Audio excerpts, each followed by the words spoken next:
তিনটি রোগ হলে বুঝে নিবেন আপনি জান্নাতি। প্রিয় ভাইরা আমার, রোগ হলে আমরা অধৈর্য হই, অনেকে অধৈর্য হয়ে আল্লাহ তাআলাকে পর্যন্ত নানা রকম কথাবার্তা বলি।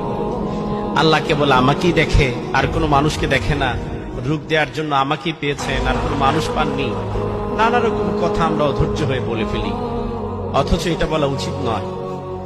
অনেক সময় আল্লাহ তাআলা আপনাকে রোগ দিয়েছেন আপনার গুনাহ মাফের জন্য, কখনো আল্লাহ তাআলা আপনাকে রোগ দিয়েছেন আপনার মর্যাদা উঁচু করার জন্য, কখনো আল্লাহ তাআলা আপনাকে রোগ দিয়েছেন বড় বিপদ থেকে আপনাকে রক্ষা করবার জন্য।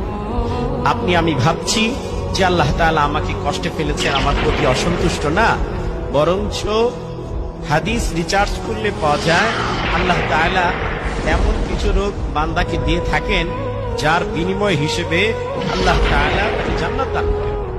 এর মধ্যে সর্দি, কাশি, হাঁপানি, এই যে রোগ, আপনার